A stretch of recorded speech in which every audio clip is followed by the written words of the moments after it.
What's going on, everybody? Welcome to the Week 14 PFF show here on RotoGrinders. I'm all discombobulated right now, but welcome aboard. A very different week of DFS. We're going to talk all about it with PFF's Daniel Kelley. Daniel, all right, so this week, right, we got to do good for the people. There's no PFF show next week. I'm going away. I'm getting married, so there's no show next week, so we got to send everyone out with a bang for this week. Absolutely, and then nobody's allowed to play DFS next week. I mean, I cannot stop the billions and millions and millions and millions of dollars that's gambled, but we just won't have a PFF show, buddy. No, they just send the money to you as a wedding present. Hey, if anybody wants to do that, I'll give you the Venmo, I'll give you the PayPal, anything you want. But so just to let you guys know, no PFF show next week, but we'll pick it up and round out the regular season once I get back. Daniel, real quick, we always like to look back here before we get into the current week. Let's take a look at your article here on Pro Football Focus, and let's just talk about how good Josh Allen is, right? Like, he has molded himself into a pretty good fantasy quarterback, correct? He's running. He's been he's definitely elevated in the passing game. What can we take away from last week and basically the whole season as well? Well, I think it's hilarious. The Bills now are on a 45-game stretch of no 300-yard passers, and that's triple any other team in the league. So you're never going to get the passing yard bonus out of them. And honestly, you don't have to care. Allen has if Lamar Jackson wasn't around, we'd be talking about how ridiculously high Allen's floor is every single week. And any other era of football, he's an incredible Konami code kind of guy. Lamar Jackson's just overshadowing right now. But take Lamar Jackson out of the equation, or just, he's so expensive you don't want to use him. Josh Allen is going to give you a huge floor every week, great for cash, and his rushing gives you the little ceiling for the tournament plays that work every now and then. Another guy we want to talk about is James Washington, and we're going to be playing some weird plays in DFS this week if no value pops up, no midweek injuries. So what is James Washington doing? He's got Duck Hodges right there in the duck blind. He catches the touchdown last week, so we got that narrative going on. What are we doing in the Steelers passing game? It still looks like Juju's going to be out at least this week, if not a little further into the future. So how do we break it down here? It was crazy. Start of the season, Washington got some buzz in the offseason. Then they came to the season. He was behind Juju. He was behind Deontay Johnson. He was behind Dante Moncrief, if y'all can remember him. And it's just Juju's been hurt. Dante Moncrief has gone to Siberia. And Deontay Johnson had a pop, but lately it's been James Washington's show. He's had more than 18 points in 3 out of the last 4 games. He has been one of the top fantasy receivers of late, and his price hasn't been matching it yet. Yeah, I forgot Dante Moncrief even existed, man. So that's how long ago that was to start the season. That is a wise decision. Just forget him. So guys, if you are watching on YouTube, please click the like button. Lets us know we're doing good behind the scenes over there. If you want to get notifications all the time, subscribe, and we'll give you the push alerts on YouTube or whatever device you're using to sort of let you know that we're live here on RotoGrinders. All right, let's take a look at some Showdown real quick. We always like to talk about it. We've got the Cowboys and the Bears here, both on a short week. What are we doing here? I guess we can talk here really quick about what we're going to do with the Bears wide receiver situation. I want to talk a little bit about Zeke. Zeke's probably going to play 100% of the snaps, I feel like, this week for the Cowboys too. But how are you dissecting this Bears wide receiver situation? Well, it feels a little bit like point chasing to say Anthony Miller after he had his 9 for 140 last week. But at the same time, the Cowboys have been really good against opposing number 1 receivers. They've held them on average to 5 points below their season average. That's second best in the league. And they've struggled to number 2 receivers. They're a little higher than average against them. And they've given up almost as many points to slot receivers in the year as to outside receivers. And I think it's only 4 teams that have said that. So everything is shaken Miller's way, even if you discount the point chasing aspect of it. Yeah. And I want to talk a little bit about Zeke here too. With Pollard looking pretty questionable to suit up. It's only a couple of snaps, but every snap helps when we're trying to get fantasy points. Zeke's probably going to be one of the higher owned players, but do you see any reason to want to fade him, or is he someone you might just put in every single lineup, even though in theory, not the greatest matchup against the Bears on the road? Yeah, the nice thing about Zeke is he finally saw a big target load last week in 10 targets, which is more than he had, 3 more than he had in any other game this year. Now they were behind most of that game, so we can chalk some of that up to game script. In a single game slate, I think you're going to have a big helping of him just because he's the one big back. But I have trouble fading him. Is the answer. Yeah. So couple little notes there. I like Zeke. If you want to play some Anthony Miller, have fun with that. And you got a couple notes on Dak here as well. So I don't think I would have believed you if you told me this, but we got 22 games of the Bears haven't allowed a quarterback to score 20 plus fantasy points. I can't believe that. Yeah, the last one was Tom Brady in Week 7 of last year. It's a little bit of squirrely there because Teddy Bridgewater and Taysom Hill combined for like 23 against them, but no individual quarterback has topped that mark, and that's a long stretch. They've allowed a reasonably high floor. You know, they're not keeping these guys to 3 and 5 points like the Patriots and 49ers and Ravens have done, but nobody's putting up big numbers on him. And Dak had 3 straight games with 3 passing touchdowns, but in the last 2 weeks, he has 2 passing touchdowns total. He has really trailed off lately. He's not rushing like he did his last few seasons. I'd be nervous about using him this week. All right, let's go to kind of the current week. We always like to mix in a couple of bets. We were talking pre-show. The lines seem pretty efficient. If you ask me, nothing was really standing out to me. The one thing I did like is the Seahawks against the Rams. It's basically a pick 'em. Green Line has it at 1. All the books I was looking at was basically at a pick 'em. But I like the Seahawks side. I still think they got the better quarterback. I know they're on the road. It's a little bit of a short week for them. But I just think they're the better team all around. The Rams they did great against Arizona. Congratulations. Everybody does that. You got to face a real team here. I know the Seahawks defense isn't all that great. But I think the Seahawks can handle the Rams pretty easily. So, hey, you want to that looks like one of my favorite bets of the week. What did you come across here? And I think you sort of shared the same thing I did. Nothing's really standing out from the betting angle for me this week. The one I jumped on the most right now is Miami plus 6.5 against the Jets. They might not win this game. They might be able to keep this recent hot streak going. But a 6.5 point spread, the way Ryan Fitzpatrick has been playing, Jamal Adams might not play in this game. It's just hard for me to see the Jets running away with it like that. I think this game's going to be within 1 score.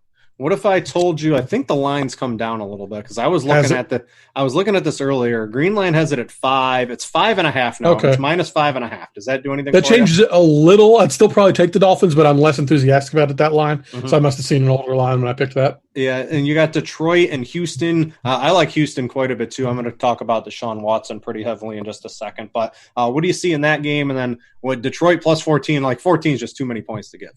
Yeah, that's pretty much the end of the argument there. Is Detroit's offense is too good, even with David Blau to have a 14-point spread. Talking about Houston, I don't see how that Denver offense can. I mean, Courtland Sutton is fantastic. Courtland Sutton has made himself into a bona fide wide receiver 1, and there's not many other weapons on that team. You know, Drew Lock did not do much in his first game. Maybe he does more going forward, but he's still a fresh-faced rookie. Houston's offense is electric. 8 points seems like an easy cover. All right, let's a little bit from the betting angle. Let's jump in to some actual DFS this week, and let's talk.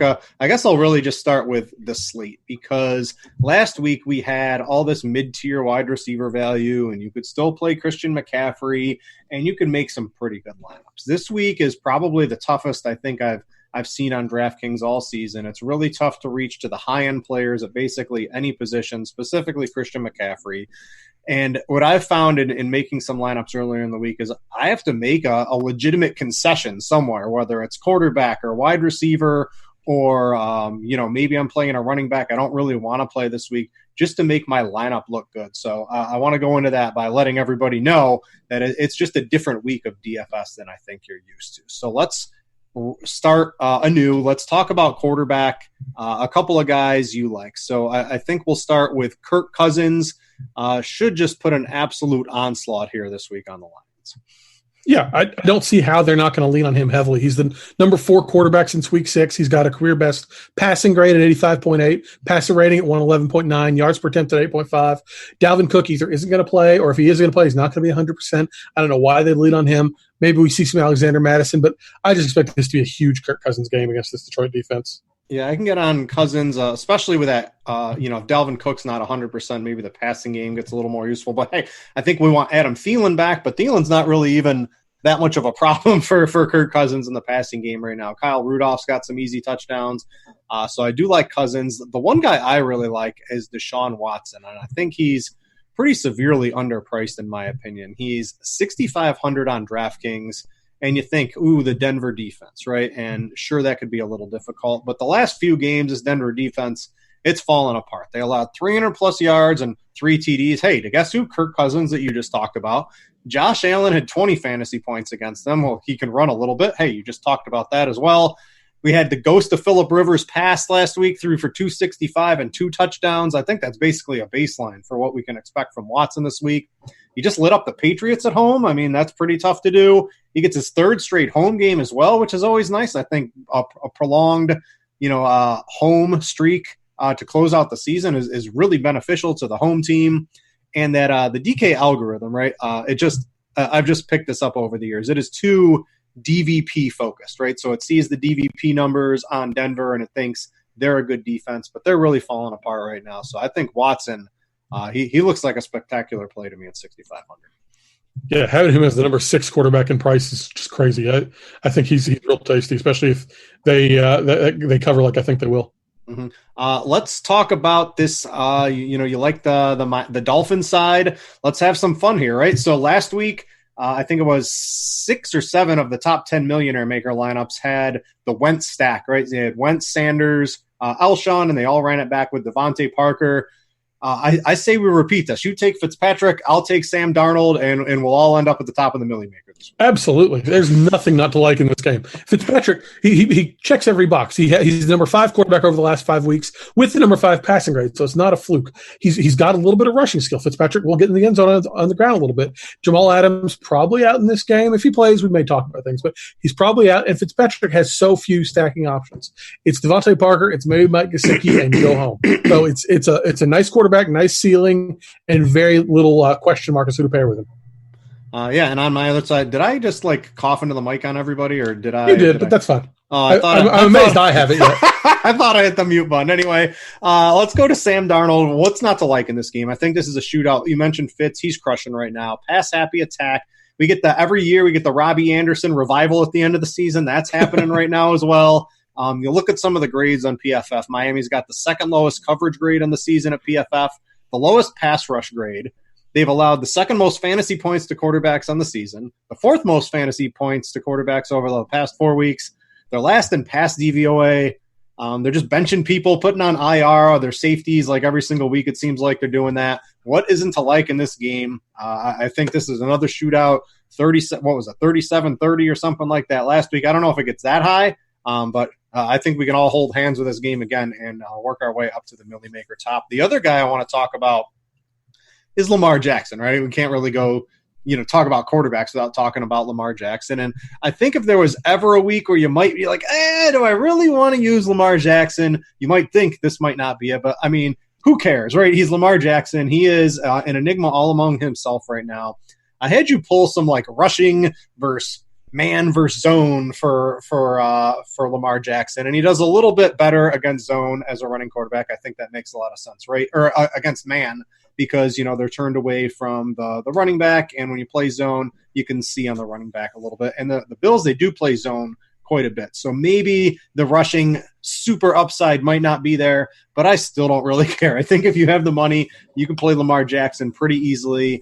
What did he throw? Basically for 100 yards last week, and he still had 26 DraftKings points. I mean, passing doesn't matter. It's all the ground yards. If you have the money, I think you should play.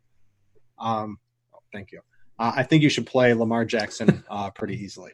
Talk to me about a couple other quarterbacks really quick that we want to use this week. Yeah, well, I'm in on Kyle Allen, which feels so disgusting to say, but in the 2 games since he had that blow up, which is against this same Falcons team, but since that, he's had a 5-to-1 touchdown interception ratio plus a rushing touchdown. He's not been very good, but he's been very good for fantasy, and that's what we care about here. Atlanta's defense had a 70-plus defense grade in those 2 weeks. They did good coming out of their bye. It's dropped right back at under 60 the last 2 weeks. We've seen DJ Moore produce. We've seen Curtis Samuel produce. We've seen Christian McCaffrey produce as a receiver. Ian Thomas is in the game now to talk about. So I think Kyle Allen has a huge ceiling this week, and people aren't going to be on him because they know what he did against Atlanta just 2 weeks ago. Yeah, are you worried at all, right, the coaching change? Are there any tendencies you can think from this regime? Are you worried at all that, Kyle Allen, we'll talk about why Ron Rivera got fired. I think Kyle Allen might be a little part of it and how they were using him. I think Darius Geis and Adrian Peterson also got Ron Rivera fired a little bit too. But do you think their offense is really going to change too much? Well, I found it interesting. I was looking some of this up. And there have been 18 coaching changes mid-season over the last 11 years, since 2009, that came with more than one game left in the schedule. So I figure one game doesn't really count. So at least 2 games. And of those 18, 14 teams have increased their rate of run percentage after the coaching change. 4 of them have done it by more than 10%. Only 4 drops, and the biggest one is down 4%. So these new coaches like to come in and run the ball. If you want to give me a thing against Kyle Allen, it's that. It may work in Christian McCaffrey's favor, may work against him. One of the interim coaches we're talking about here, Perry Fewell, back in 2009, took over the Bills, 7 games left.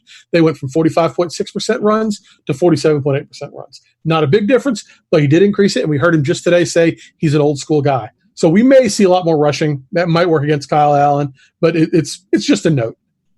Where do you even find this stuff? This is just buried in the PFF databases somewhere? No, that was me spending 2 hours on Pro Football Reference today and clicking around. That was absolutely just something I picked up myself. Ultra prepared you are today, Daniel. So thanks I was for curious.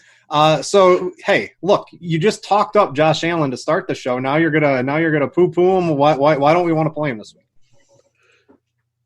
Oh, sorry. I was still thinking Kyle Allen. You said that. Took me a second. Yeah, Josh. Hey, Allen, you can play Allen and Allen. It's not a big poo-poo. It's just a little. The Ravens have only allowed 9.1 rushing yards per game to quarterbacks. It's a little bit of a down thing. Not a lot of that's opponent, but still, no one's topped 17 points against them since week 3 when that was Tom Brady. No, it wasn't Tom Brady. I don't know who it was. I worry about playing quarterback against the Ravens. They've been so good lately. It's Josh Allen again. High floor. Fine with him in cash. Tournaments, I'm staying away. All right, so that does it for sort of our quarterback looks. Daniel, what I want you to do right now, right? Put on the boxing gloves. Are you ready? Because we're gonna duke it out here with probably the highest owned running back of the week. You ready for it?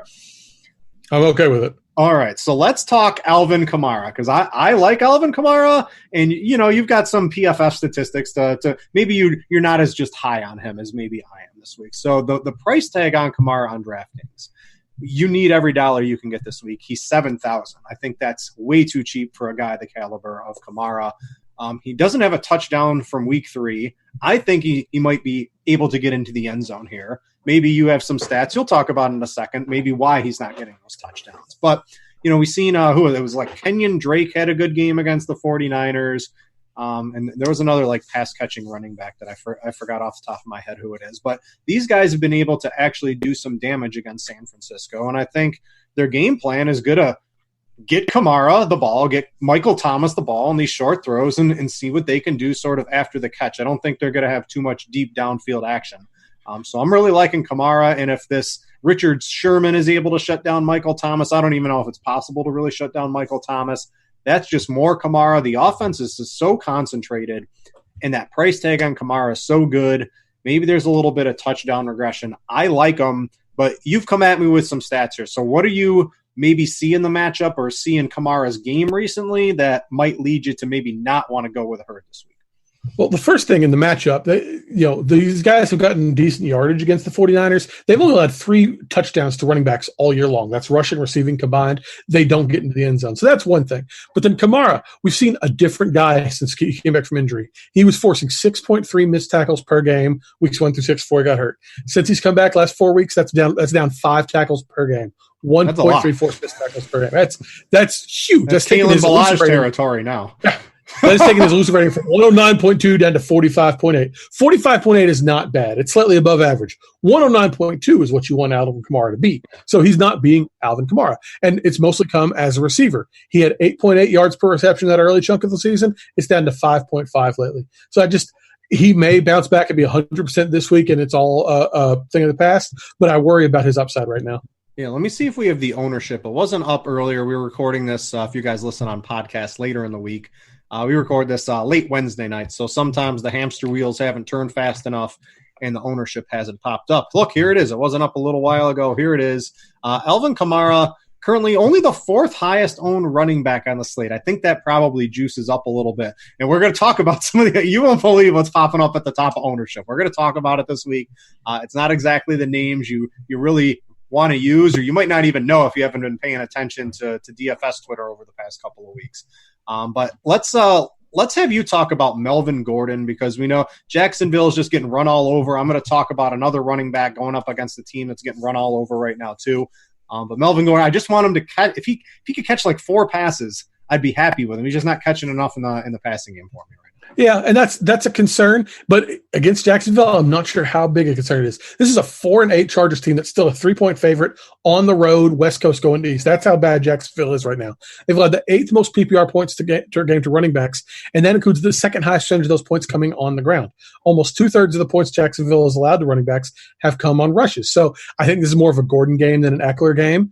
In the last 4 games, 7 different running backs have reached double-digit points against Jacksonville. It's just there's so much to like about Melvin Gordon in this matchup.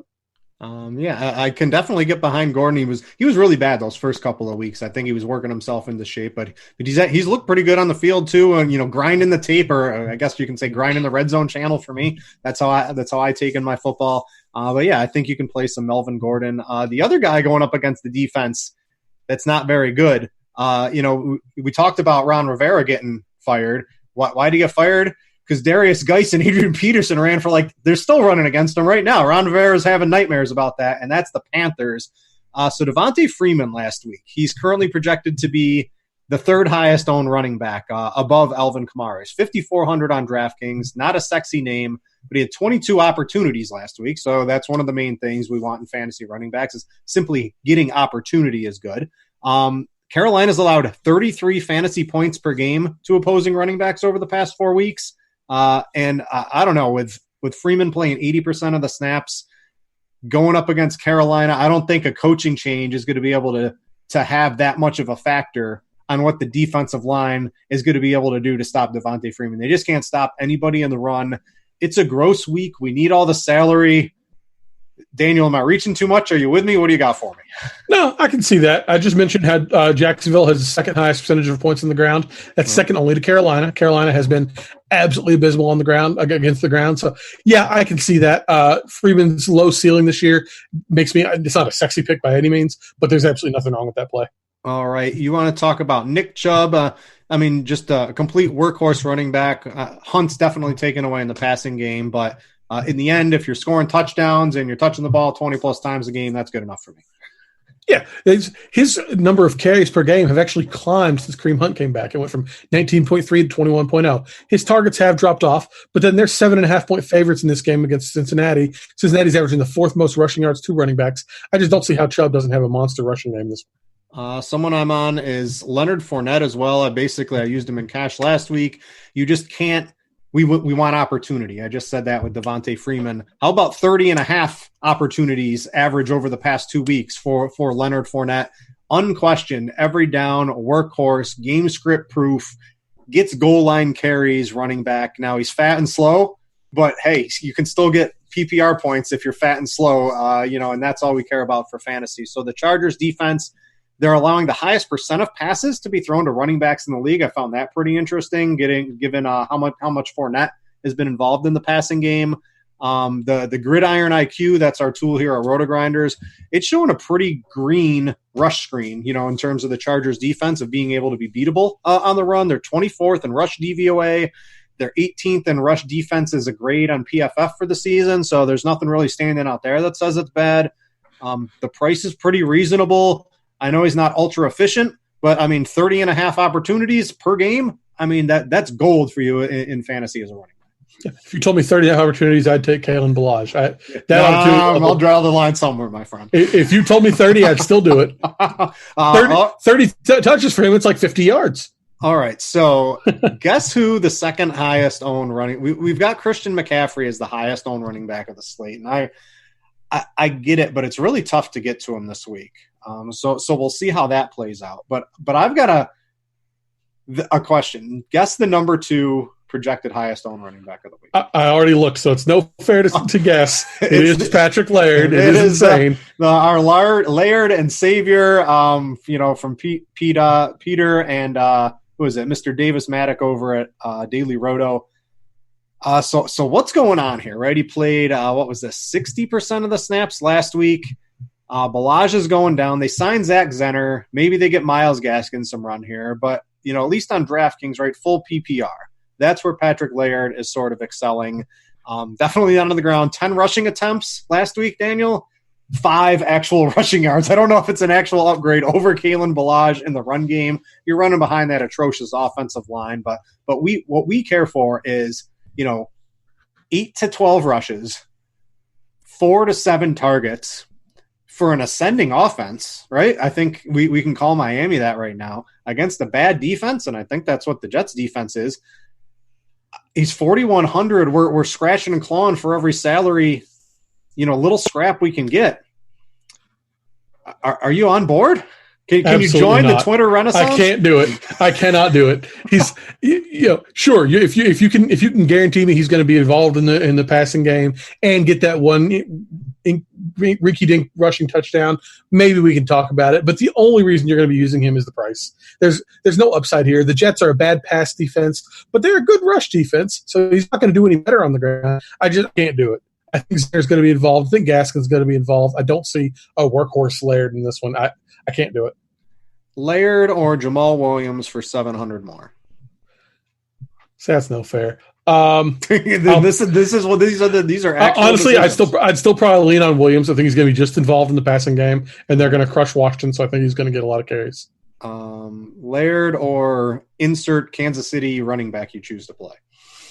If I had to pick right now, I'd say Laird. But if I can hear some more clear cut stuff out of it coming down the week, I may go McCoy or Thompson. Philip Lindsay's 1,200 more. James White is 1,400 more. I think those are much more secure forms of fantasy points this week, correct? Yeah. I'd definitely take White. I'd probably take Lindsay.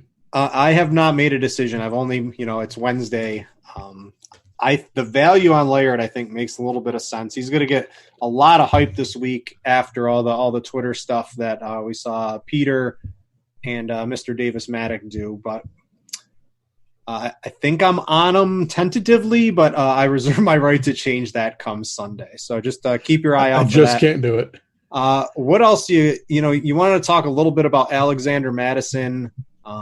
With Dalvin Cook, he's saying, I'm coming back. There's no way I'm going to do it. He was limited in practice today a little bit. Are we just, if they're up 21 points in the late third quarter or something, I don't think that's a result that's out of question. Is Madison in play anyway? Yeah, I could totally see that. I would be reasonably surprised if we see any Dalvin Cook in the second half of this week. I think either he's not healthy or they run away with this game. Either way, there's just no reason to push him when they're going to win this game either way. Madison has looked really good. He actually has a higher yards after contact per attempt and more forced missed tackles per carry than Dalvin Cook does this year. I'm not saying he's better than Dalvin Cook, just saying on a per touch basis, he's actually been slightly more efficient. I'm not going to use Madison and Cousins. I hyped Cousins earlier. I'm not going to use both of them in the same lineup. Mm-hmm. But if you use Cousins in some, toss Madison in the other, this team's going to score a lot of points this game, and you're going to get them one way or another. All right. One other guy that you wanted to mention, maybe not chasing from last week, is Darius Geis. What do you have for me on him? Well, he had the 10 carries, 129 yards, 2 touchdowns last week. Fantastic. He had the same 10 carries week before against Detroit, who also is an awful run defense. He had 32 yards. So he's got the high ceiling and the low floor, sure, but he's not getting enough carries. He's not getting enough snaps. He's been playing about 30% of the snaps the last couple of weeks. That's not enough for you to be counting on. Don't go point chasing. The last guy I want to mention is going to be Philip Lindsay. Over the last 4 weeks, Houston's allowing, get ready, 43 fantasy points a game to running backs. That's not great. That sounds pretty juicy. We had the coach speak.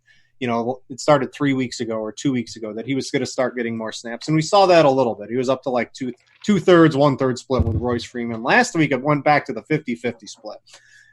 I mean, if you're getting 43 fantasy points a game and a 50-50 split, that's still 21 and a half fantasy points. This is some quick math I've done live on air.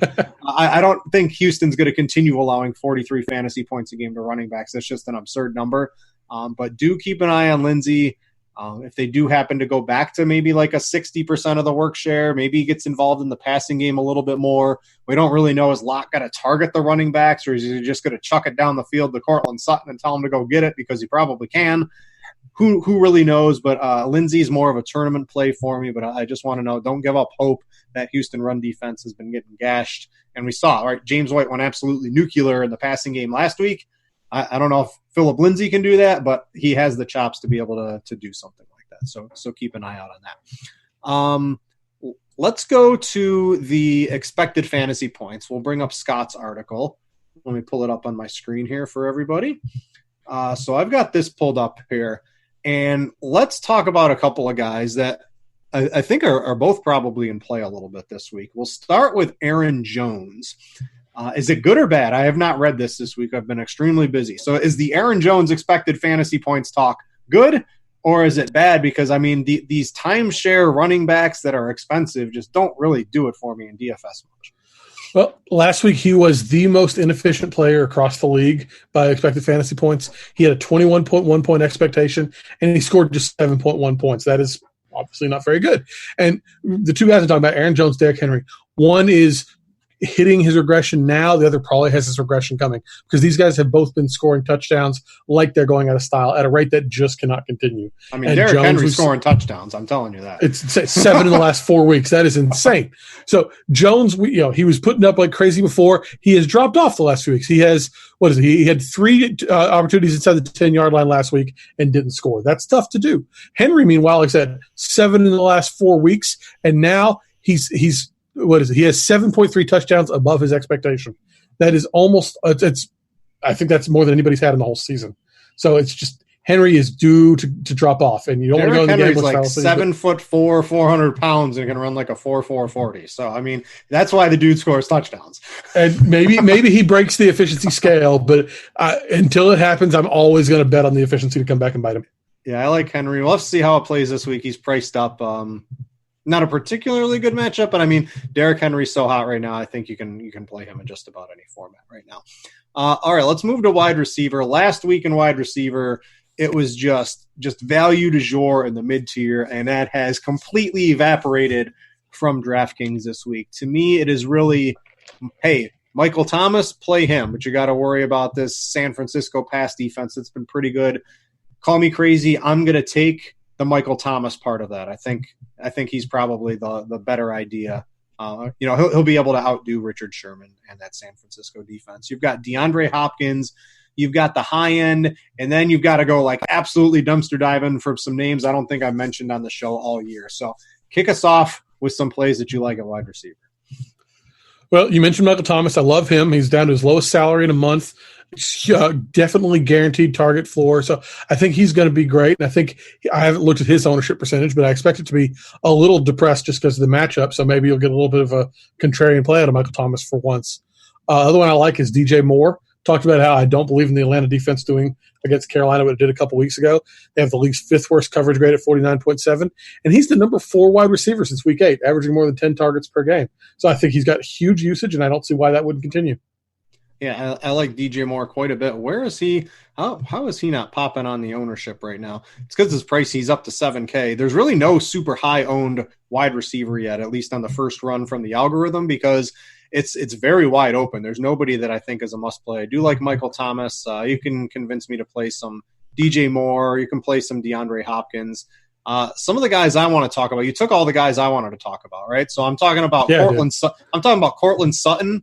Just an ascending wide receiver 1, can go up and get the ball against anybody. Drew Lock just chucks the ball, likes to throw deep. I think that matches up well with Sutton. And if we expect, right, you like Houston? I like Houston. If we expect them to score points, guess what? Those garbage time fantasy points in the fourth quarter, when Cortland Sutton gets like a wide open, or maybe not a wide open touchdown, but gets 4 or 5 extra targets, right, and maybe catches a junk time touchdown, those count for us. So I like Sutton quite a bit, just like a step below some of the elite names. A couple other guys, we mentioned the late season clockwork every single year, Robbie Anderson resurgence. He looks pretty good. We've got this Indianapolis wide receiver situation to sort of figure out. So what do you got for me on those two spots? Well, Robbie Anderson, I think it's interesting. He's out-targeted Jameson Crowder 15 to 13 last 2 weeks. That's essentially a split. He's done it on twice the average depth of target. Anderson's average depth of target is 19 yards. Crowder's is 9 in that span. Despite that, he's had 11 receptions to Crowder's 4, 187 yards to Crowder's 26. That's not supposed to happen. The guy who's getting the short passes is supposed to catch more of them. Maybe the yardage balances out, but the receptions are way out of whack right now. So you got to start fading Crowder as he's been fading as season's gone on, and we've got to start thinking a lot of Anderson. Especially in this game, you talk about Miami's defense. Miami's especially vulnerable on the deep passes. They've allowed 10 20-plus yard touchdowns this year. It's tied for the most in the league. Anderson, of I think All but I think 2 of his career touchdowns have been on 20-plus yards. So it's all set up for him to have a big game here. Let's try to hash out the Indianapolis receiver situation, because you've got Zach Pascal. They're going up against Tampa Bay, right? Like the crown jewel of defenses we want to attack through the air. So you've got Zach Pascal. You've got Paris Campbell coming back, he's 3,200 on DraftKings, by the way, who in his 2 like real full games when he was in the offense had 8 targets in one, 5 targets in the other, and he had 3 rush attempts. Don't forget, he's a very electric in space. They're going to make plays to get Paris Campbell the football. I can guarantee you if he's on the field. They spent a lot of draft capital on him. We've got Marcus Johnson down here too, who played basically every snap last week. I mean, you could, if you're dumpster diving for wide receivers this week, why not take a shot on an Indianapolis wide receiver against Tampa Bay? That seems like a pretty good way to go cheap at the position. Yeah, I think as a Colts fan, this season lately has been killing me. Establish the Run's Pat Foreman had a tweet the other day that said the Colts leading route runner at running back, tight end, and wide receiver 1, 2, and 3 from week 1, all out, and all new guys for this past game. It's been so hard to watch. But yeah, in this game, it's hard to imagine them not putting up a lot of points. Pascal's the one I like, even though he's the most expensive. He's had 70-plus yards 4 times, and 3 of those came when T.Y. Hilton was out. So he is easily the number 1. But yeah, a few dollars for the cheap guys down at the bottom, you can't really go wrong in this matchup. Yeah, Paris Campbell is going to be interesting. I had to see he practiced full on Wednesday, and it wasn't like a knee injury with him. It was a hand injury. He had surgery on his hand. He's able to do all his quickness drills. He's able to maybe keep his leg strength and be able to run. I'm not really too worried about him coming back and possibly being limited in any way. If his hand doesn't fall apart, I'm expecting him to get targeted, and they're going to give him some rushes. They've got Marlon Mack coming back, but you don't really run against Tampa Bay too often. So, yeah, keep your eye on those cheap Indianapolis Colts wide receivers, if you ask me. And if you're going in that mid-tier, I think Pascal's one of the very few viable, like, $4,500 to $6,000 wide receivers on DraftKings this week. So I like that call.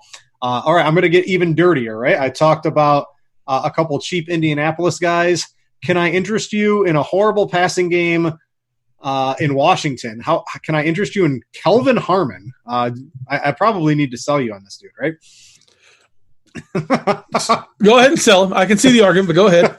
All right. So, again, we're looking for value. I think I'd rather take a shot on one of those Indianapolis guys, but Harmon's got 17 targets over the past 3 weeks. Richardson doesn't look like he's going to play. Trey Quinn's still out. Harmon played basically every snap last week. And, that was Washington was able to sort of run all over Carolina. That wasn't even a bad game script, right, for the passing game, or a good game script for the passing game. Imagine if they have to throw the ball quite a bit. There's like nobody left to throw the ball to. Kelvin Harmon's going to get 8-9 targets, I feel like, if they got to throw the ball a lot. And when you're getting targeted and you only cost, what is this, $3,600, I think? Let's find this out. I think it was 37, but either way. 37, Harmon. Let me click some numbers. I don't know. Oh, I'm stuck on Indianapolis. Come on, Britt. Get better with technology. 3,700 against Green Bay. We're expecting Green Bay to blow them out here.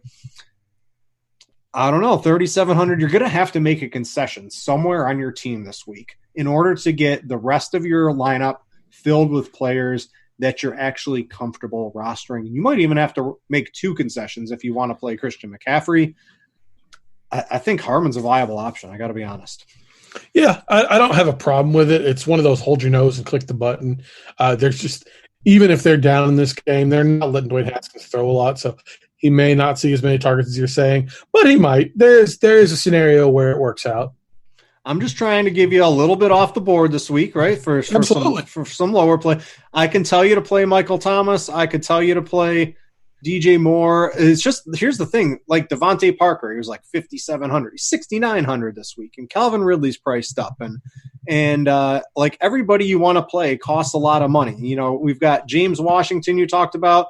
Deontay Johnson currently projects to be like the 3rd or 4th highest owned wide receiver, and he's had an absolutely horrific last 6 or 7 weeks, and this is just what it's come to this week. We're in such a need for salary relief that we're willing to roster Deontay Johnson, who has 4, 6, and 4 fantasy points over the past 3 weeks, is one of the highest owned wide receivers.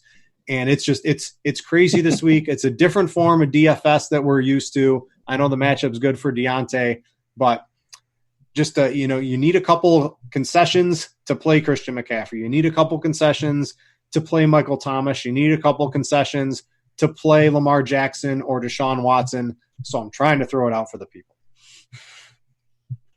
And it's noble work. All right, let's get one dud from you. Actually, you got a couple of duds here, right? So DJ Shark, buyer beware, still expensive, real lack of fantasy points over the past several weeks. Yeah, I mean, part of it is just because the Jaguars have gone so in the tank. They've only scored 12 points per game over the last month. That is awful. That is Jetsian. And he has 47 or fewer yards in 3 of his last 4. He's likely going to see a Casey Hayward shadow, who, yes, Cortland Sutton lit him up last week. Before that, Hayward had shadowed 4 times in the year and averaged allowed like 70 yards total in that time. It's hard to see Chark do much. Gardner Minshew lost his job for a reason. The fact that he has it back does not make those reasons go away.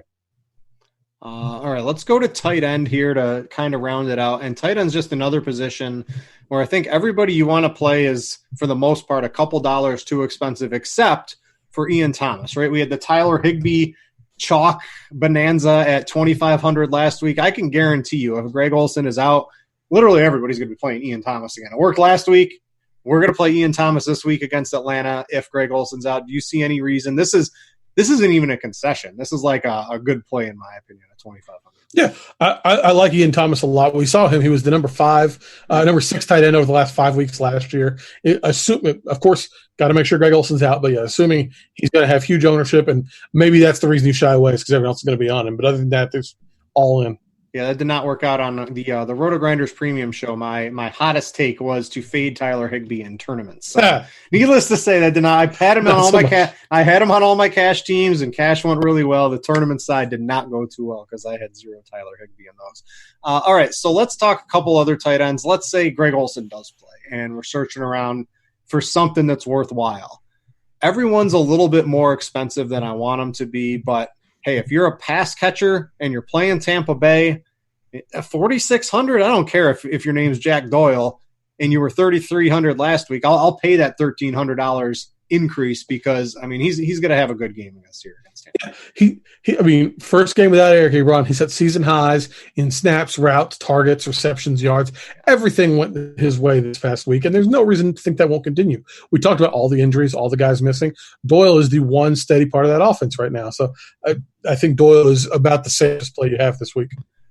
So Doyle for $4,600 or Mr. Flowchart, because if there is ever somebody who can test the flowchart, it's got to be Vance McDonald. The dude doesn't have more. He has one game over 6 fantasy points since week 6 or 2 games over that. The last 2 games were 5 fantasy points and literally 1 fantasy point in his last 2. A third-string quarterback throwing him the football. Does none of that matter, and we're just simply following tight ends against Arizona this week? I mean, Vance McDonald's had an awful year, but he's not worse than Ross Dwelly. He's not worse than Tyler Higbee. I've been captain of the anti-McDonald train this year. I think I've mentioned him as one of my fades 6 times this season on this show, but it's against Arizona. Honestly, I would prefer Doyle, but he might be the only one I'd prefer. It'd be Doyle, McDonald, and the rest of it.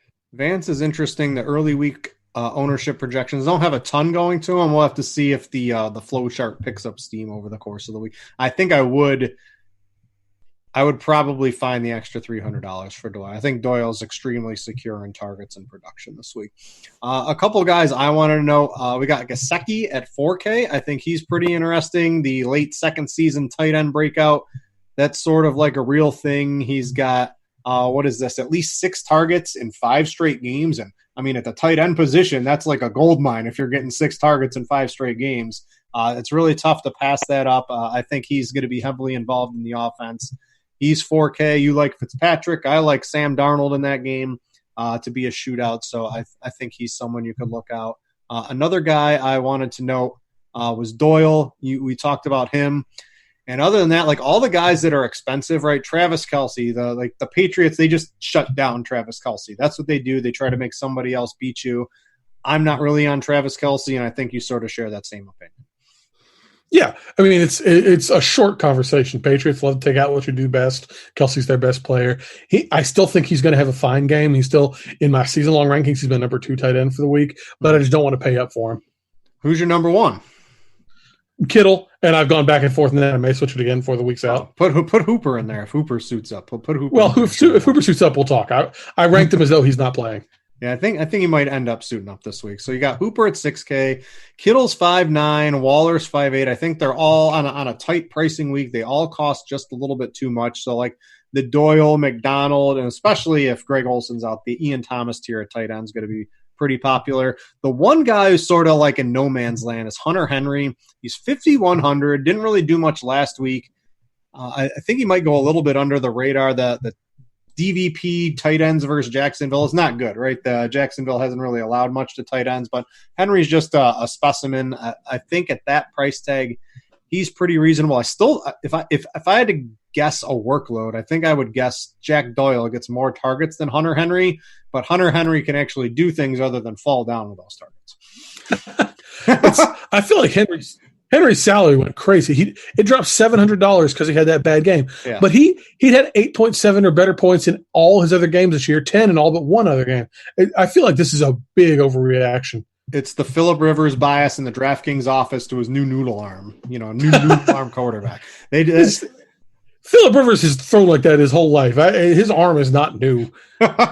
The velocity on the ball. Maybe we got to get the RFID chip numbers. We got to get those out of the cloud and see how fast that ball's zipping through the air.